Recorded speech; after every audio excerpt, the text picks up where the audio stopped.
I am Karen Taylor, Program Director of the General Society of Mechanics and Tradesmen of the City of New York. And I'm so pleased to welcome you all here this evening to what is our first lecture of the fall season. And it's a really special program. Golden Glass, Verre Églomisé with artist Miriam Ellner. Now, there are many people to thank tonight, in particular, Miriam Ellner, who is the principal of Miriam Ellner Design, and also Wiley Kidd, who is the managing director. One of the reasons that Miriam is here this evening is to share her stunning new book that highlights some of her recent work. It's an absolutely gorgeous book, and I realize now I've forgotten to have my prop here, but I will, at the end of the lecture, I will produce the book to show you how gorgeous it is. Now, this book is published by Pointed Leaf Press, and I'm delighted to say that the publisher is here this evening. And I would like to thank both the publisher Suzanne Slessen, Frederico, and Maisie for being here this evening, for producing this wonderful book, and for also making it available for sale. Now, I can see that Victoria is just coming to my rescue so that I can show you all this absolutely fabulous book, and it may be harder for our online audience, but just like, look at some of these wonderful, wonderful images. And of course, you're going to see many of these in the upcoming lecture. Thank you, Victoria. And Thank you very much. I just want to add, and I won't comment too much. Karen and I, when we first received Miriam's copy, we said, oh, we'll just take a look. We couldn't stop. It was hypnotic. It will happen to you too. Thank you, Victoria. I also want to thank Thomas Donahue. We have a special window display to celebrate tonight's program. Thomas is our artistic window curator, and which I encourage you all to look at when you leave the building this evening. For those of you who may be less familiar with the General Society, a brief introduction. And as a matter of interest, is there anyone here who this is for your first visit to the General Society? Okay, good. Well, do others have heard this before? I hope you will forgive me for repeating things you might have heard before. But basically, the General Society of Mechanics and Tradesmen of the City of New York was founded in 1785. It's a non-profitable organization, and it was founded by the skilled craftsmen of the city. And that is also why we're always so pleased to celebrate artisanship and artistry in any form. Now, today, our 240-year-old organization continues to serve and improve the quality of life for the people of the City of New York through our various educational and cultural programs. These include our Lock Museum, which you're welcome to visit after the talk, our General Society Library, which of course this lecture is taking place in, the tuition-free Mechanics Institute, which is in session upstairs at this very moment, and finally, our nearly 200-year-old lecture series, of which, of course, tonight is part of. I am so pleased to have this opportunity to introduce to you Miriam Ellner. Thank you.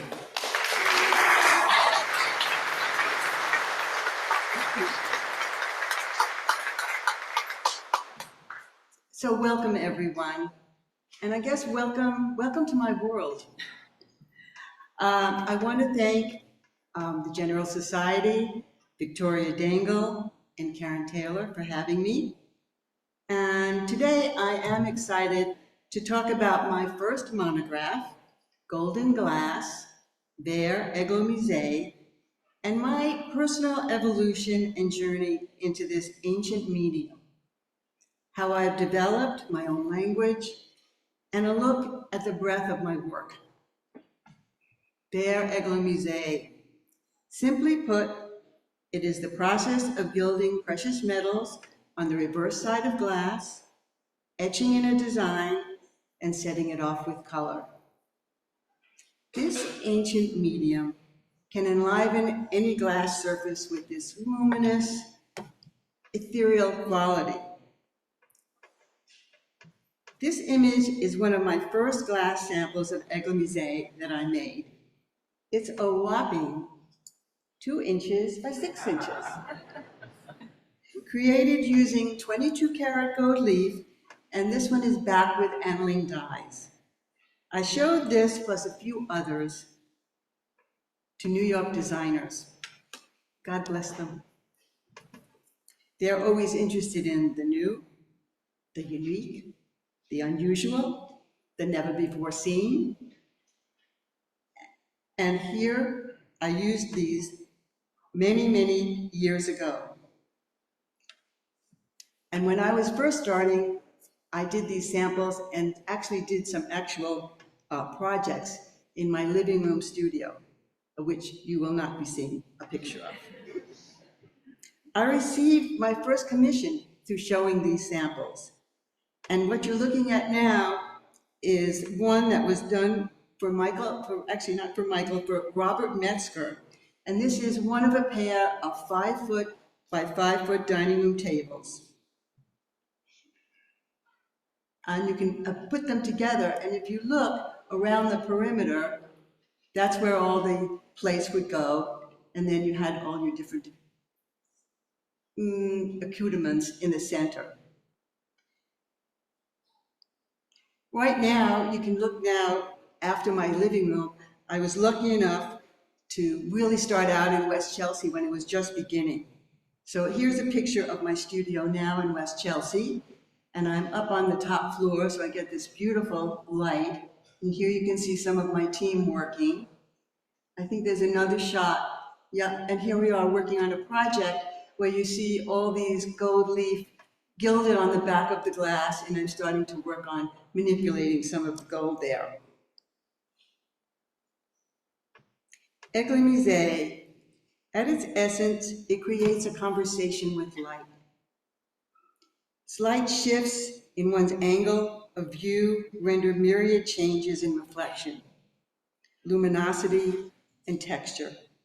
The surface is alive and ever-changing. Glass itself is a most remarkable invention, and it seems as much as, to me, alchemy as chemistry. The combustion of fire transforming sand into glass, a solid that lets light through it.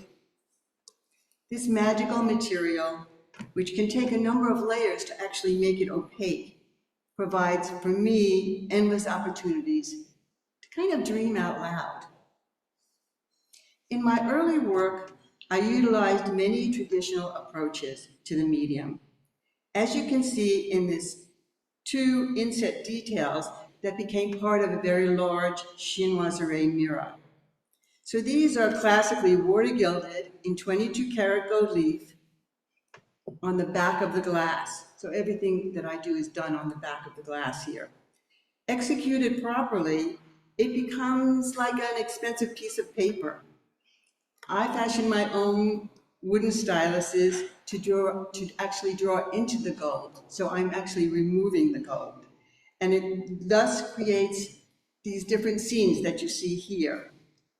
And then the last thing, this was very simply done. It was backed in black, so that only has 2 layers to it. With Eglomisé, you always work from the backwards, from the backgrounds, executing you always work from the backwards, from the foreground, and then you work your way to the background.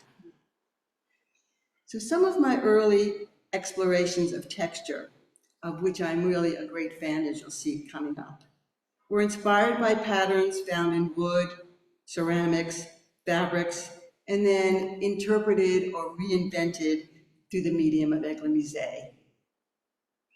This glass painting, called Threads, is a tapestry of color and texture. It was commissioned by Olaski and Sinstetten for a client in Bombay, India. Not the same. Here you see some of the details of this glass painting, which uses the soft rhythms and the patterns of the different Indian textiles that I chose. And I have to say that the client was a collector of antique Indian textiles, so that's where the kind of the inspiration came from. We work with different patterns, integrating them to form a harmonious whole, and to incorporate the weaves and using kind of a soft hand. I also, if you can see here, like these kind of rims and reams, I chose full restoration glass so that it really gave much more of a quality of the cloth. And it also gave the surface of the glass more planes for the light to catch it. So on the left, you see a larger version of some of the different patterns and the different textiles that I used. And then on the right, this is actually in situ in their living room in Bombay, Italy, in Pompeii. So maybe they should be together. In Bombay, India, which unfortunately I didn't get to go see. So I keep a library of ornament and pattern that I'm constantly expanding upon, extracted from traditional motifs that can be reconfigured in new ways. Some projects begin with extensive research that are archived and recycled, and others, it's all about absorbing the various images, ideas, feelings, and really letting them steep. In this Chicago dressing room for Stephen Gambrell's client, I navigated an Asian cultural terrain by exploring textiles and patterns more fully, using a loose hand and employing a depth of cultural references. It's a kind of ode to travel, exotic textiles, faraway places, and specifically for this client, he was very involved with the arts in Afghanistan. You can see in this detail, which is a sample that I produced, you can see how the palette really started to become this intense, saturated colors. And I've used a number of different metals here. So on the rim, you can see there's a lot of 22 karat gold leaf, these kind of, if you want to call them flowers of gold leaf. The stripes, which are really soft and muted, they're in palladium leaf. So here you can, you really start to see some of the textures that I got involved in, and using kind of the hand so that it has this loose quality and has a feeling, it gives it more movement. And it also gives it much more of a feeling of the cloth and the weave. By introducing lamination, where you combine more than one panel of glass together, it opened up a whole section of possibilities that were new for me. It allows you two fronts, as in doors, windows, partitions, and in this case, a screen. You can create tremendous depth by deconstructing the textures or images and applying each element to the different planes of glass. I have used as much as 5 panels of glass that are laminated together to great effect. It allows you to manipulate the opacity and the transparency within the whole. So each section of this 6-panel screen, and it is what I call a translucent, I call it my botanical screen, it consists of 2 pieces of glass that are laminated together so that you can see it from both sides, and it looks different from both sides. The botanical design itself is what's called oil gilded, and it's in gilded moon gold, red gold, and palladium leaf, which makes those actually areas much more opaque. And the second panel is actually water gilded in palladium leaf, and then I've rubbed it back, so when you actually water gild, you can actually manipulate the gold much more, and then it's rubbed back. So it gave it this really lovely, subtle background and provided this textural veil that goes over the pattern that you see here. And when you do that with the palladium leaf, you can see actually the actual grid of the metal, which adds a whole other layer to it, and also these really beautiful fissures that are actually in palladium leaf when you start rubbing it back. So that also adds another element to it.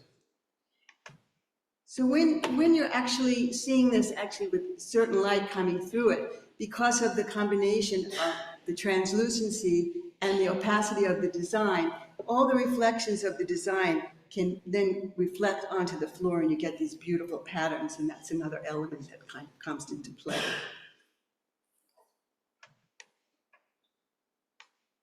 This project for Tony Ingrao, laminated partition doors, they consisted of 4 panels of laminated glass. So you're looking at here is the actual sample that I made. It allowed me to actually deconstruct the original image. So I took the pattern and applied all the different elements to each side of the different planes of glass, so that when they were put together and laminated, it made the whole. And here you can see actually the 4 different layers of glass with the lamination in between it. This created, actually, since they were doors and they were sliding doors, the 2 fronts, and it really gave it tremendous depth and dimension. So here you see it in situ, and the sliding doors you see, some places are opaque, some places are transparent, some places are clear, and they're all in varying degrees. And as you can imagine, 4 panels of that glass laminated together, they are incredibly heavy. And they kind of slide, they're engineered so they slide into the walls and out of the walls. But it also, gives you an area where there's a lot of air that you can see through to the next room, but it also gives you privacy. It kind of works both ways, as well as being beautiful. This screen I created for the Museum of Arts and Design is a good example of what I call abstracted interpretation, where I can explore a visual landscape. I call it Fata Morgana, which are mirages that alter objects significantly, often rendering them completely unrecognizable. The task I set for myself was to work with reflection and light to create these illusions of varying qualities of distortions that are stretched or compressed. The screen, it uses the hot desert to interpret this optical phenomenon. The images change depending on the position in which it is viewed, the time of day, and the angle of the light. It is double-sided, so each panel has its companion piece that is flipped to match it. You can see the translucent light areas that are incorporated. And here you can see all these light areas. I made those areas translucent on both sides of each panel of glass, so that when it's standing alone, light can pass through them and you kind of get these beams of light, and it just adds a whole other element to it. The desert terrain of the mountains, cacti, and the brush provided the basic springboard to reconfigure it into abstract forms and textures, and obviously with a warm palette, since it was all about the heat and the desert and the mirage and the distortions that happen. So here you can see it in process. It really kind of worked like a giant puzzle, where each fragment was assigned a texture and labeled. And so on the left there, you can see the areas that I've already done, and what I've taken is, so this is really, it started to be an image of a cactus. And I deconstructed it and made all these different planes of the cacti. And then I started to make all these samples that would kind of illustrate it. And so once the samples were made, I labeled them. And so you can see here it's partly done, where I see all the golds and the different textures. And then the white areas are where I've got all these wonderful labels there. And we all kind of match the labels. So I keep turning it back and forth to see, like, what do I have and what does it need? So on the one hand, it gets planned, and on the other hand, it really is an ongoing thing that is really kind of instinctive in terms of kind of telling me what to do along the way. So, I mean, it's kind of an optical topography that I built up section by section. And it does become unpredictable that way, which that's one of the things that I love about working this way. I'm continually reacting to what I'm seeing and how it's going to work together and how it's going to balance each other. This asymmetrical coffee table takes that concept one step further by deconstructing the textures themselves into different planes of glass. So when I put together a texture, usually it takes about 3 or 4 layers to make that texture complete. So here, this is a table that has 3 glass panels that are laminated together. So I had 4 different surfaces that I could work on. I didn't work on the top and I didn't work on the bottom, but all the surfaces in between, I was able to deconstruct those textures. And here you can see it gives a tremendous depth and it moves. And here you see one of those panels that we're working on, where you can see some of the areas are translucent, so they're gonna, be married to another line, another actually panel of glass, which will make it complete. Some of them actually ended up being transparent, and most of them are, I'd say most of them are opaque when you finally look at them.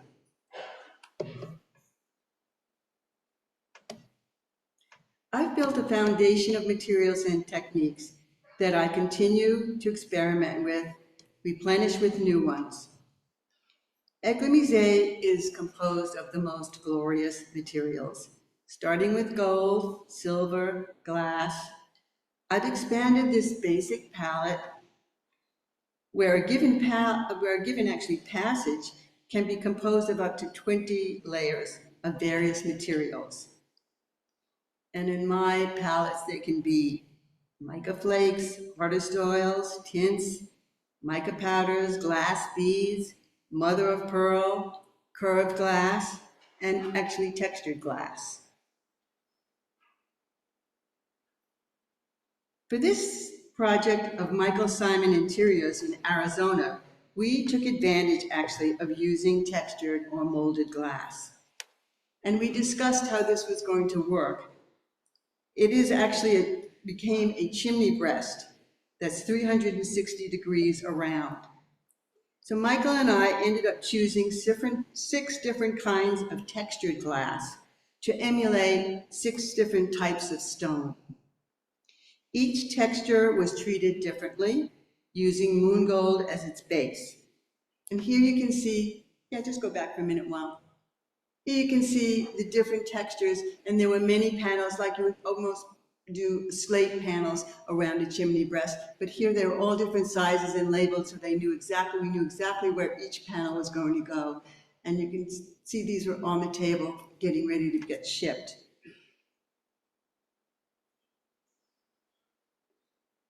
So here you see a close-up of some of those panels and how they really light up when you're looking at them. They're almost like moving expressions, and they change as the sun moves around the house during the day and going into the night. Here you can see actually one side of the chimney breast at night.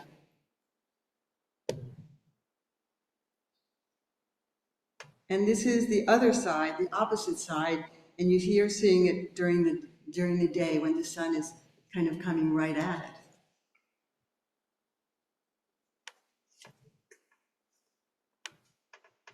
For a penthouse suite, I was commissioned by Dan Fink to do these doors, where we employed also textured glass as well, assembling 5 different textured glass motifs.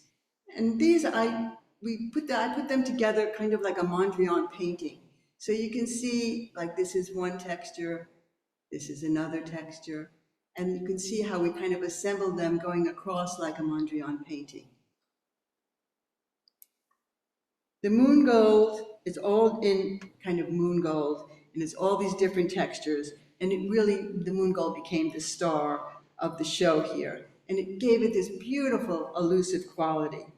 And so here you're looking at some of the textures close up, obviously the doors and the handles.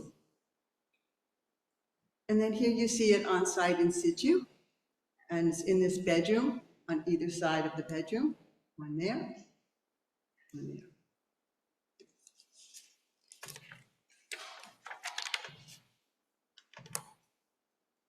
With this project in Telluride, Colorado, for a client for Camille Taylor, I juxtaposed a decorative vocabulary with natural elements.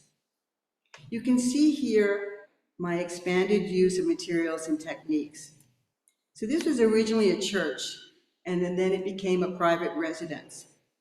These huge Eglomisé windows create a beautiful silhouette that allows light to come through while also providing a sense of privacy, as obviously a private residence would want to.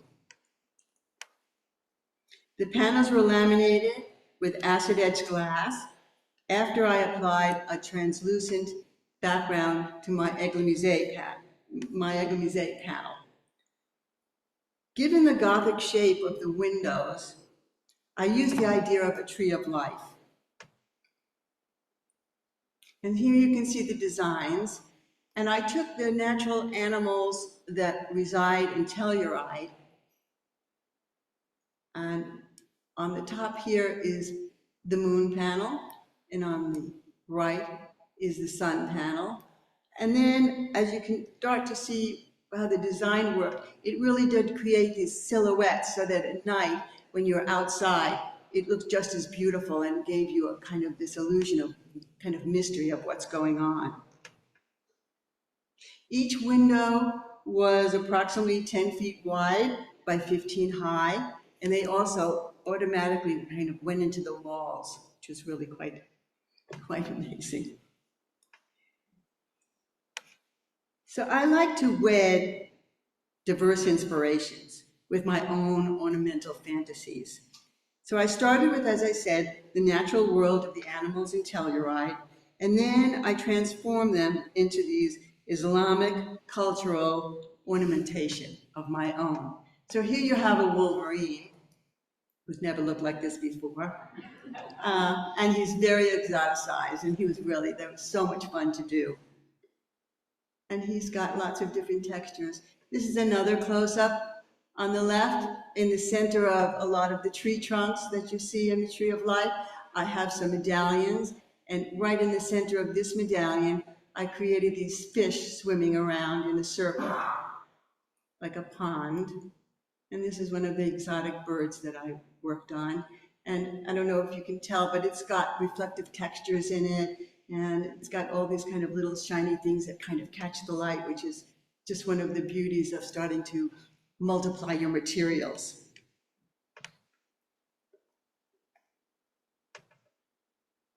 This screen is a good example of using layering, reflective materials, airbrushing, textures. This double-sided screen is all about translucency and how the images change and look different on each side of the screen. To give it depth and dimension and kind of ethereal softness, I striated the gold leaf falling rain on the second panel. So you're looking at it with the first panel in the front, but on the second panel, if you see these little soft striae lines here, that's on the second panel. It's water gilded in gold leaf, and it softly ripples down the screen so that you have both things going on at once. Here you can see it from the opposite side. So where I actually have the textured, what I call hoku waves, on the back is kind of solid and it forms a silhouette. And on the front, you actually see the textures. So you look at it and you're going to see it in two different points of view. So here we have the design that I started with and what I would show a designer. So there are the hoku, what I call hoku waves. It's Japanese inspired. And so here are all the hoku waves. And then on the left, you see the 5 different textures that I used. And then I've started to place them, so you can see those are the certain areas will be opaque, and other areas which have the Hoku waves, which are airbrushed, will be translucent. So you have the translucency of the Hoku waves, the opacity of the textures, and you have the falling rain. And they all kind of come together and coalesce. And you can see it more clearly here. Some of the textures that I've used. Here's the actual translucent part of the Hoku waves. No, you can't see the falling rain on this one.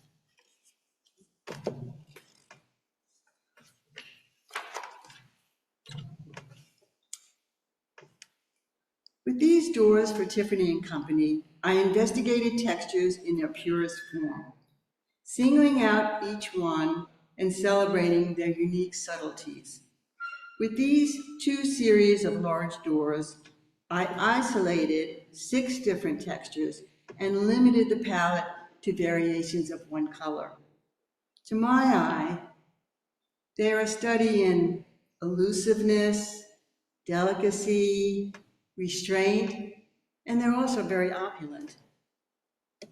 So you're looking at the set of the smoky blue ones, where the ground or the background has a soft pattern of bricks. And here you can see all the bricks that are kind of the background of this. And then you can see the isolated, each texture is isolated. So you can really kind of take them in close up and appreciate them singly instead of like a mirage of millions of them. And here we have kind of this amorphous color ones, which I kind of call terracotta. So with these, a background actually has a glaze on it to give it this soft kind of terracotta kind of color. And then you can see the different textures that I've isolated to make this pattern and kind of design throughout it. And here's you get a close-up of some of those textures.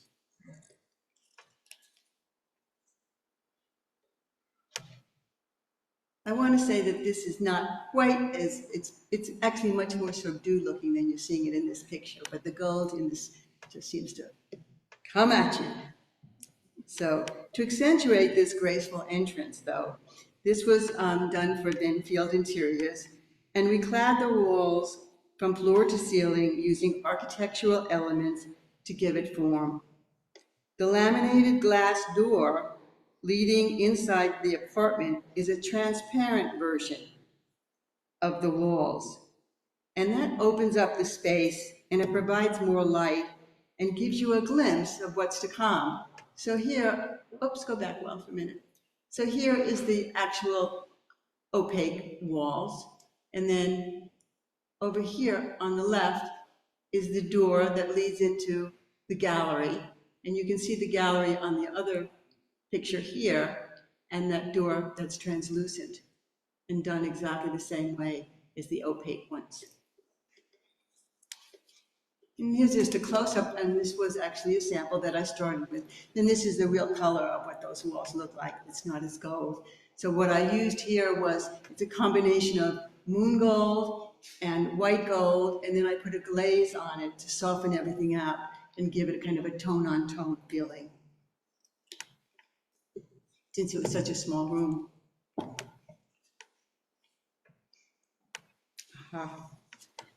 So the intersection of figurative inspiration and abstracted representation is kind of a sweet spot for me, where I can explore a visual landscape that resonates. This project, which was commissioned by Brian McCarthy, lined the walls of a private spa in a chalet in Stade, Switzerland. So what you're looking at now is the actual design and all the different sections of the wall. And as you can see, it's just a line drawing with all these different sections. And if you look closely in the middle, this is actually the door to the spa. So that was also clad in Eglomisé, so it kind of disappears. So you're totally engulfed in this kind of mountainous atmosphere when you went in and got hot. So once I've done that line drawing, you're looking at the process as it starts to happen. So with all those different lines and all those different sections, I started to make samples of all the different textures in the palette that I wanted to use. And so that's what you see here lined up, all the different ones, and of course they are labeled, because otherwise I wouldn't know what the hell I was doing. So once the drawing is finished, as I said, you've got all these samples, and you're kind of up and running on your way. Here are the finished sample, the finished actual project, and it's just lined up in my studio here. And I don't know, somewhere in there, I guess, is the door. Somewhere in there is the door. So, as I said, this lined the walls, and it was based on the Swiss Alps, which is figurative, and then abstracted to give you the feeling of their immensity, their complexity, and their majesty. It was drawn from natural circumstance and then excavated to emphasize the forms so that they seem inevitable and unforced. Here you can see a close-up, so you can see just the whole kind of textural thing when you think about the Alps. And it's kind of topical complexity. The atmosphere is really one of winteriness and mystery. The palette is cool in general and gets colder as it works its way up the mountain. Likewise, the precious metals that I used, they start with the moon golds and the lemon golds. They work their way up to palladium leaf, and then finally up on the top you get some of the white gold leaf. So once the samples are complete, I have a general idea of what I want to do and a specific series of steps at that stage. But it is critical, as I said before, that you follow the clues that become visible along the way. And that really allows a lot of freedom within all these constraints that you have. And here you see even a much closer close-up of the detail of some of the textures that I use.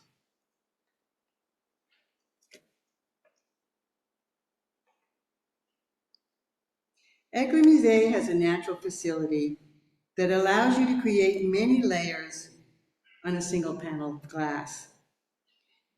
They can combine together in a dynamic and nuanced way. Mark Rothko's work of reduced color fields blended loosely together with all his layered relationships became a perfect vehicle for this project.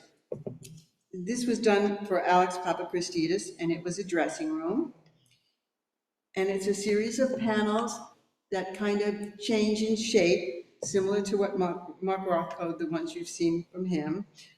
So I employed really 5 layers of metals and tints that bleed through and around each other to give this kind of incandescent glow to each panel.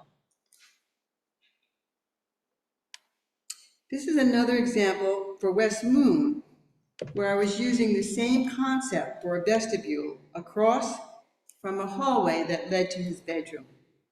This niche mimics the other doorways and elevates the space, creating the illusion of an enfilade. So here you can see in this niche, you can see the reflections going, and it gives you that whole impression of an enfilade. And what he did with that is he mirrored it. As you see on the left, there is the photograph of the Palace of Versailles, and it's depicted in that photograph that's hanging near it. So you have it here, and then you have it here.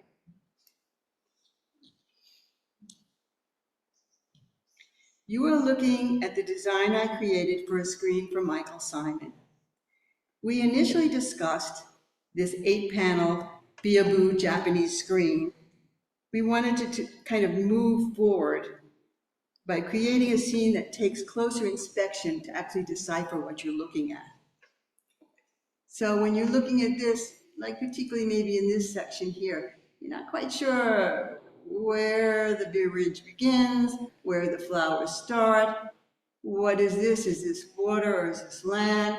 And so they all kind of meld together, and you do have to inspect it closer to kind of understand what you're looking at. So once the design and the palette were approved, the experimentation and the play begins.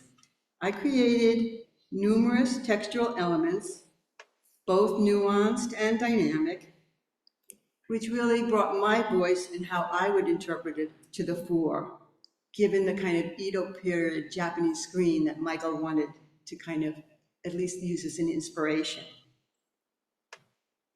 And here you see, as you can see, there's a big jump from the line drawing to the actual Eglomisé realization. So here you're looking at the Eglomisé screen, and just what a glorious medium it is. I mean, for the flowers, I created about 25 different variations to give the observer surfaces that generate spaces that they can meditate on and that they can discover through reflection. And here are some close-ups of some of those flowers and some of the different textures that I used. You can see here then it's kind of integrated into the water that's part of it. And then over here, you're going to see a bit of the clouds that float through the whole screen. Another texture here is all the bark that came from the trees. So they all kind of integrate and amalgam together. And here you see it in this beautiful living room that Michael created.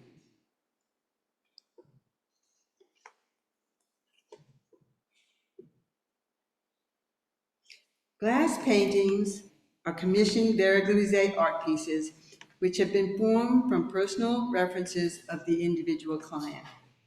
I have created single paintings, diptychs, triptychs, as well as a series of 4 paintings. My starting point for each project is a set of parameters culled from the client. It can be personal memorabilia that hold significance, places they've traveled and feel connected to, a particular interest they have, or a specific landscape on which their home is situated. The next consideration is where the paintings will be located.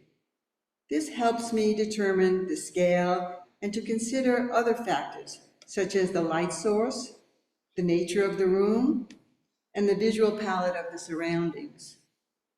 Once I've gathered the personal references and the imagery for the piece, I go off and let it steep and always leave room for change or reformulation. My first foray into exploring glass paintings was this Thomas Jane commission to produce 3 paintings for a couple in Chicago. This young couple provided some personal items that were meaningful to them, and we talked about where they live. I gathered all their suggestions and images, along with sourcing a bit of Chicago history. This included an abundance of vintage photographs that I discovered. Together with their personal history, this afforded me with a jumping off point. I chose the basic format of 1 postcard for each painting. So here, which is the central painting, I used the idea of the Windy City, and I incorporated tree leaves being blown off in the wind and using layering and collage. And actually, when you look at this, the kind of internal structure of this painting really came from a postcard, and then I added many, many different elements. Obviously, this big tree, as I said, kind of connoting the Windy City in Chicago. And then the couple, I mean, only they would know about this, but you see there's the elephant, and then there's this beautiful kind of soft medallion that floats on top. And then there's these clouds over here. So that was all part of some exotic trip that they took. And so I took those kind of elements and incorporated, and there's a lot of other things in there. And it kind of forms a collage together. Some things floating on top, some things sinking into the center. And from there, I deconstructed and played with the other 2 paintings. Here, I took those actual leaves that were falling off, and they became the central kind of motif of this, along with the postcards and a lot of secret elements. And you can see here That's really where that postcard came from. And it's actually some bridge in Chicago. And you can see it closer up here. And as you can see with the actual leaves, all the textural things that I went for. And again, I brought back that beautiful motif of the medallion that was in the first central one. Michael Cox asked me to create a glass painting for the 2019 Kingston Show House, based on his image board embracing a Moroccan terrain, along with a general color palette. Since the piece had to be completed in a short amount of time, I referenced my own storehouse of ornament and extricated some beautiful patterns from the artist Philip Taft. And I integrate them and kind of interpreted them in Eglomisé. The work includes many kind of evocative fragments, kind of like a line of a poem, which are related and mutually supportive. I was able to play with the layering and overlapping of the different elements, which seem to appear and disappear as they kind of intermingle. This process really, it gave it an ethereal quality, and it all was able to be done on a single panel. And if you notice here, I took that lovely medallion that I did in Chicago, and I put it up here. Things come back. So here you see some of those details and how some things come forward, some things disappear, or you start to see them and then they give way to something else, and how you can play with that if you know what you're doing with your materials. And here finally is it in situ, where Michael made that beautiful Moroccan blue walls that went with it.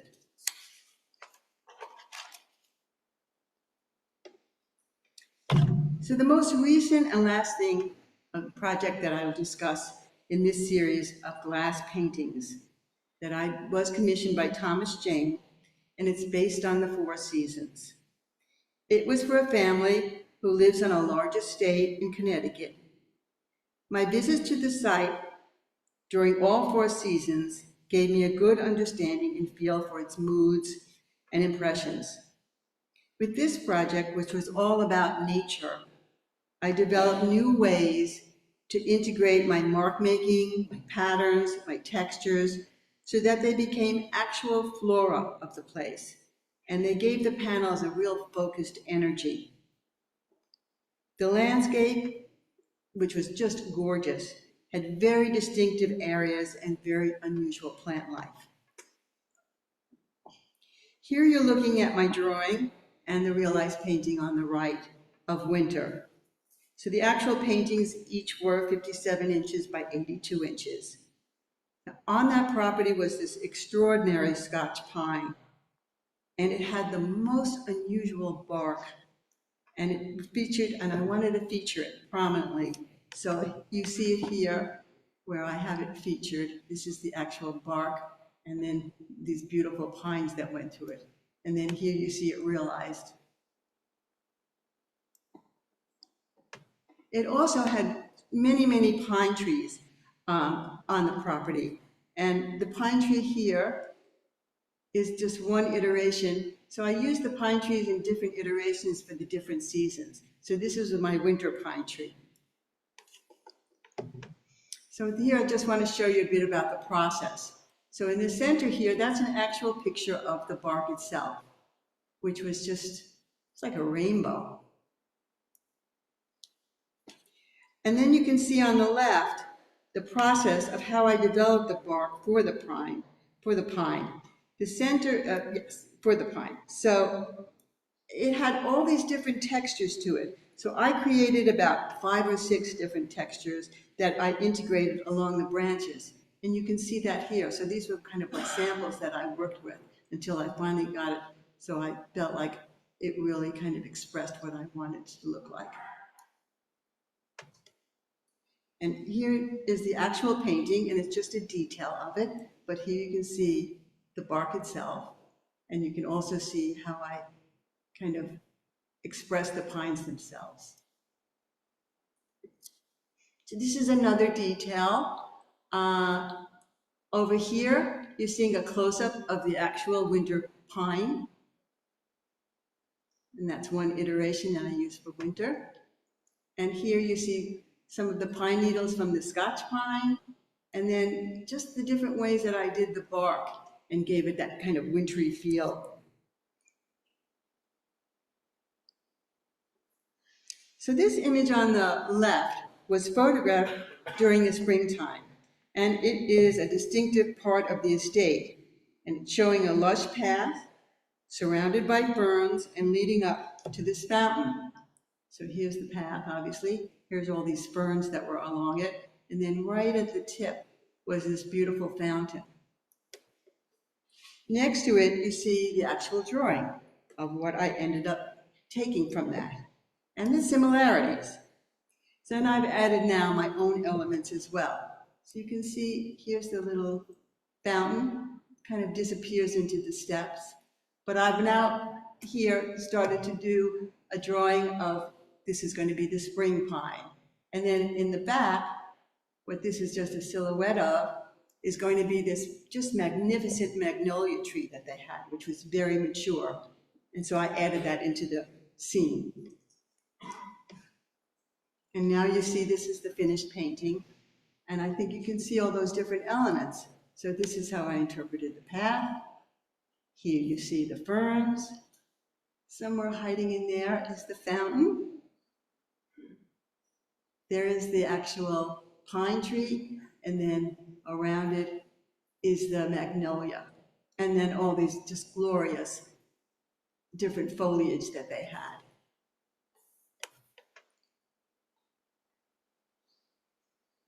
And this is just some examples of some of the mark making that I did and kind of how I started to express it in spring, which was really, really vibrant. Here you see a close-up of the pine. And on the right, so if you can see, and this is one of those things that I do love to work with, and that is, you're not quite sure what you're looking at, but if you see, this is actually the realized pine. And in back of it, which is kind of hard to decipher between the two, but in back of it is actually the magnolia tree, which I used mother of pearl in. So, I mean, you're not really seeing the reflection here, but it had tremendous kinds of different kinds of reflections.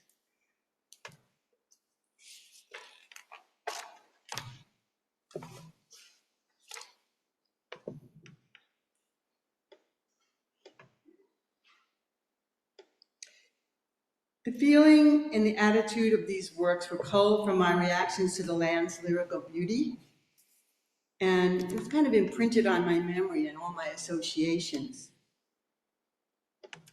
It has been said that alchemy is the search for spirit in matter. Verre Églomisé is the medium through which I connect the world of things seen and unseen, ancient and modern. It is both solid and changeable, and the act of creating is my way of giving these ethereal connections permanence. Thank you.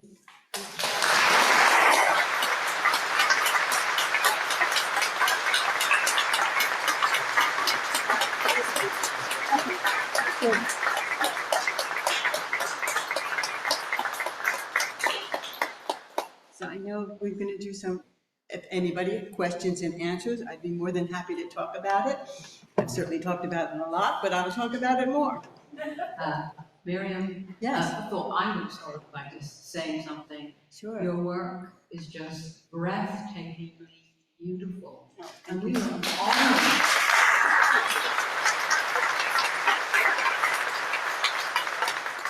honored. We're absolutely honored that you shared it with us tonight.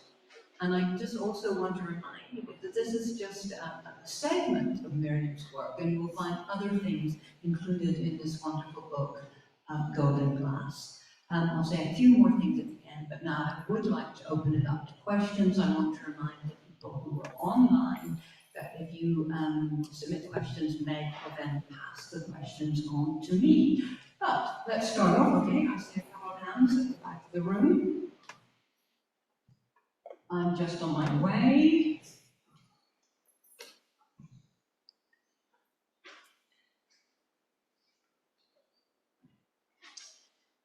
First, your work is just amazingly beautiful. Oh, thank you so much. I'm wondering, I know it's a very labor-intensive process. One of those seasonal paintings, how long is the entire process from the drawing through the completion?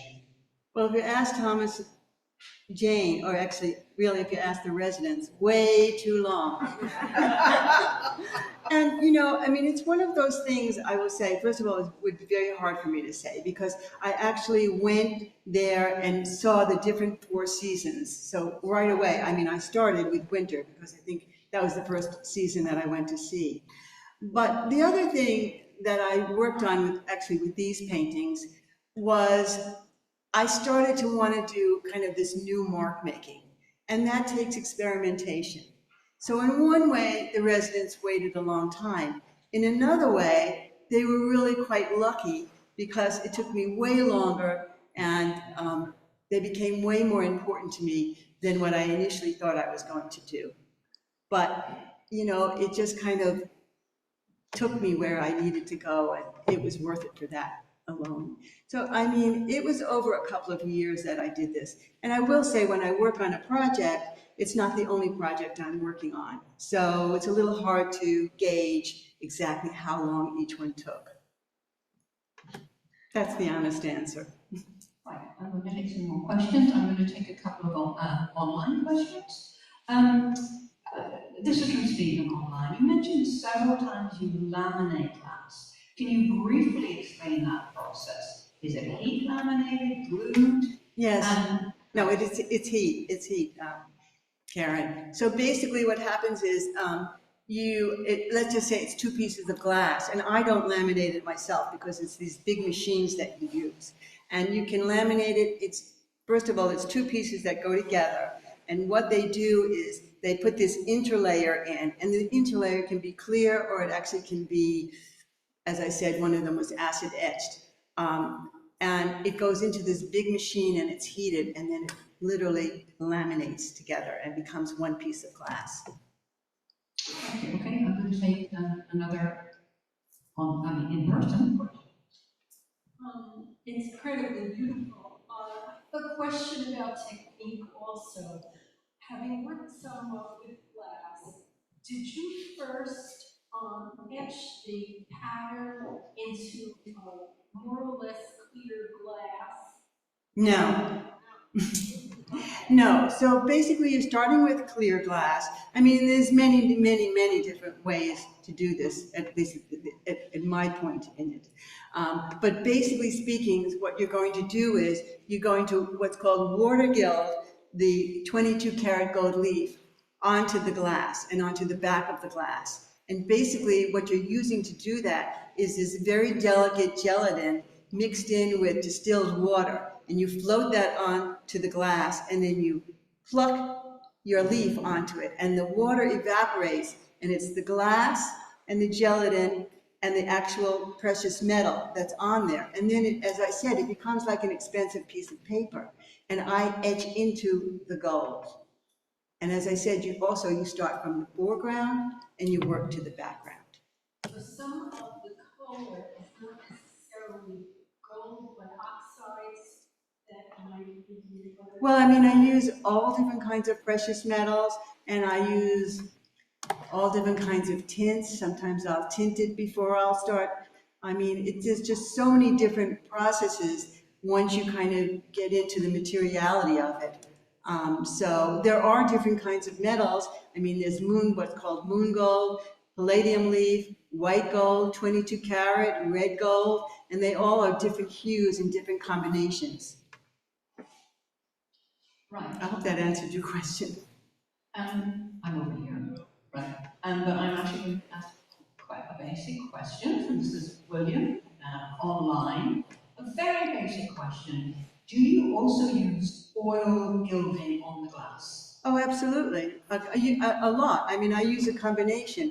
And the beautiful thing about oil gilding, I mean, first of all, glass is incredibly smooth. So when you water gild, and as I just described that process, it becomes mirror-like, and I can etch into it, etch into the gold. But when you actually are oil gilding, you're using, it's kind of varnish that kind of becomes like flypaper almost. And then you are actually putting the precious metal onto the glass and it becomes solid. And it has a patina to it and a shine, but not a shine like you would get with water gilding. So it's, then you can play around with your different textures. So I do both. I do it all. You do, and I should add that William said beautiful work, and with the question here. Thank you for sharing your process. I was interested in the parts where you showed these sketches that you had done in advance. I'm curious about like how many sort of different versions of those you have to go through, because I imagine once you actually start this process, everything's quite permanent. You don't want to change direction once you've actually started. So like, do you do like paintings as well of these? You know, sometimes, you know, and actually it just depends on the actual project. So I don't know if you remember which one, it was the ones based on the Rothko. So basically for those, I mean, I actually did watercolors because it really worked well to kind of get to the layers and the looseness of it and to get a feeling of how I wanted it to look and also to allow the designer to see how it was going to look. And then once I've done that, you know, I actually did samples with them. So it really, you know, every project is different. I mean, when they get to be really complicated, as you saw, you know, where you're doing a line drawing, and I know I'm going to isolate things because that's the only way I can work them, then you have to get very specific eventually. Right, we'll just take a few more questions. Now, I feel like I focused on one part of the room, so I don't know on this side if anybody eager to ask questions, and we do.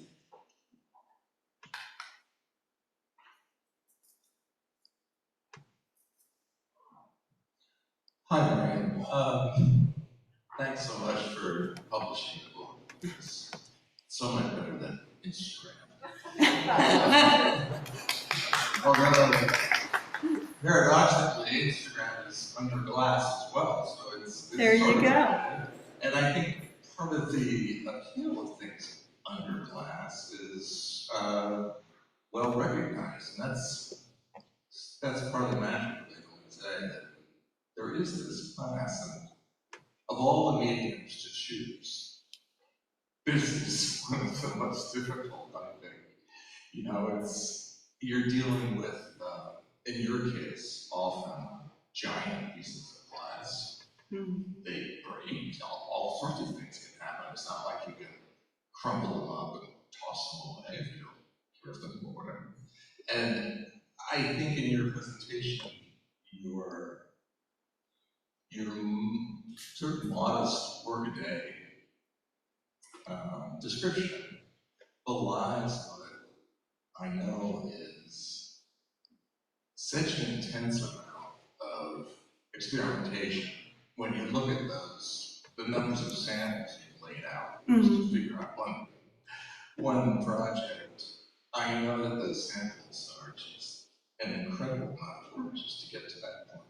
So I have great admiration for your and your team's both artistry, your problem solving, and your advancement of, as you said, the very ancient technique, but into areas that no one's explored except you. And it's Oh, so thank you. remarkable to see. No, thank you. I mean, you know, I just have to say, you know, it is a medium that really just resonated with me. And I feel lucky that I found it because it's so much, it expresses me, who I am. Anyway, thank you. Is that, Well, actually, yeah, a couple more? Sure. relate to that. This is from Jane online. How did you get started in the medium? Oh dear. Okay, I'm going to give you a very short version.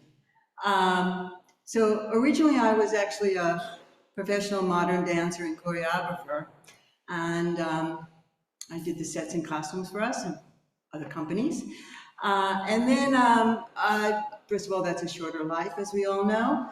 And then I injured myself but it really was towards the end of my career anyway.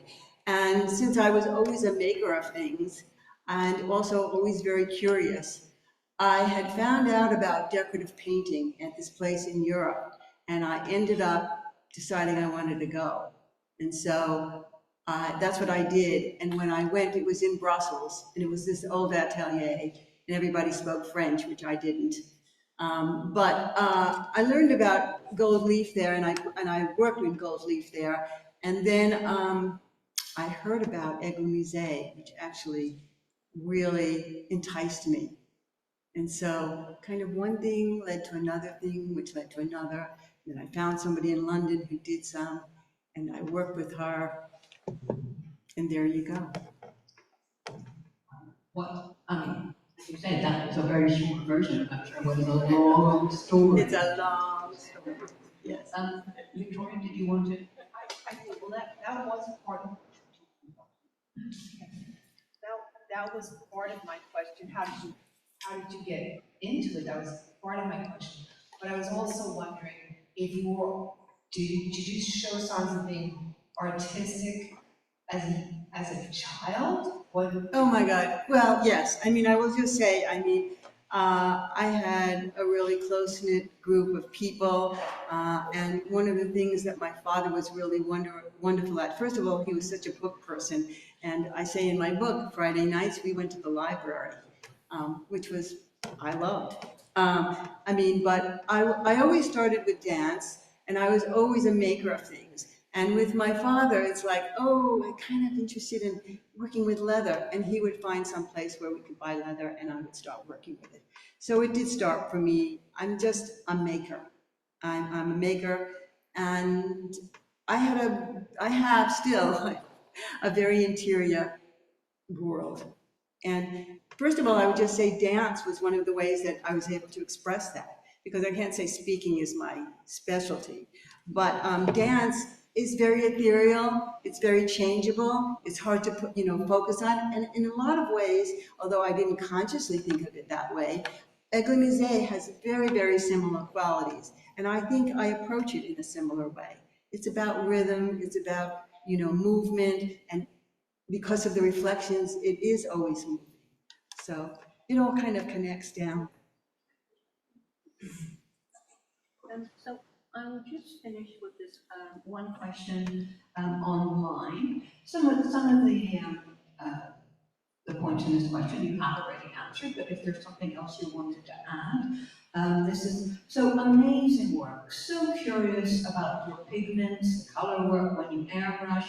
For example, what pigments do you use and how do you get them to stick to the glass while you work? Because I said you did cover some of these things. Yeah, I mean, you have to test things, but I would say probably my basic pigment that I use is what's called Japan color, which is a form of oil-based paint, and it dries much quicker than artist oils, but I use artist oils a lot as well.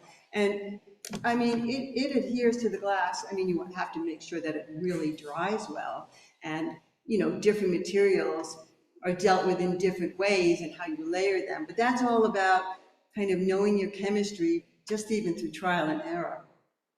Right. Well, I think you have.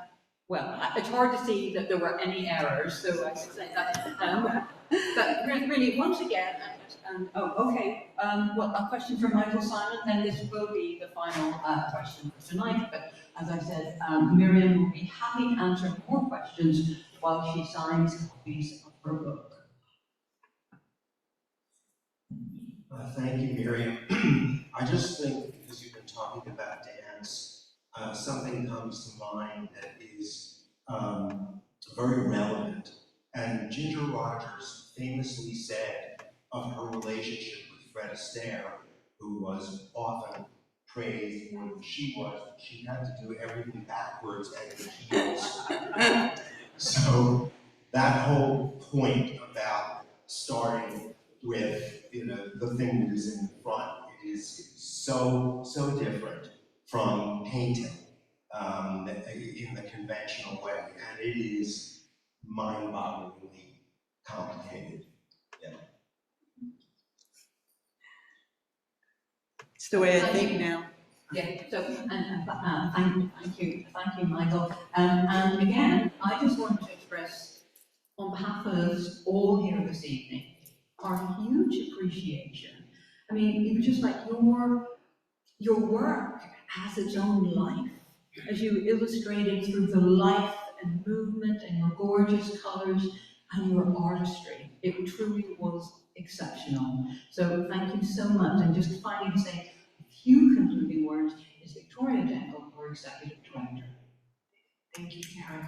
Miriam, I honestly don't know where to start. First of all, I can't believe it's been 14 years since Miriam was last here. So it's so great to have you back for an encore and for you to produce this book, which, as I said, it was hypnotic for us. You know, many of us won't have one of your creations, but the book was, I felt like I was there, and the photography was beautiful. While I looked at a lot of those weird photo credits, I want to note that that is right. In the book, it was one of the most beautiful tributes that Miriam made to you as the managing director for 30 years. I can't believe it.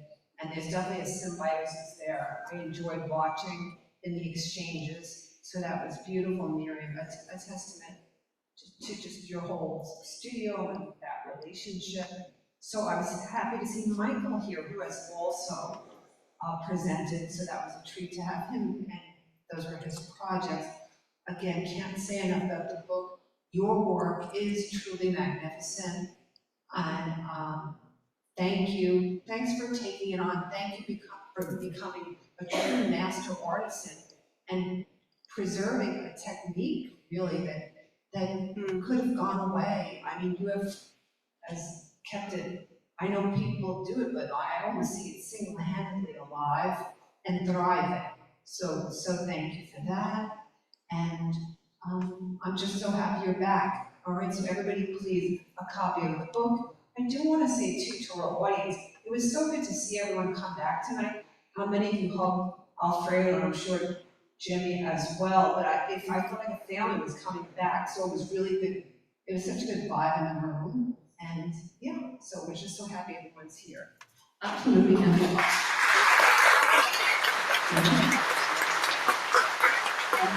And we are going to release both Miriam and you shortly, but we do want to make a little presentation. The poster, this beautiful, beautiful book cover, and just to mention again, that Golden Glass is now available to purchase and will be signed by Miriam. And finally, if you just make, I noticed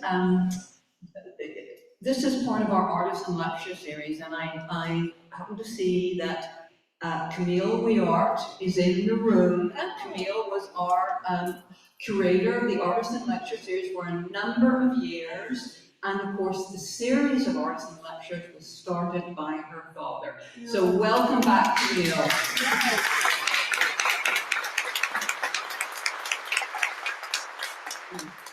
To our online audience, thank you very much for attending. To our in-person audience, I hope you'll also join us for a glass of wine. We hope to see you at future lectures. As you may know, October is not only October, it's Archtober, and we will have a series of architectural lectures coming up then, including the Waldorf Astoria restoration on October 14th.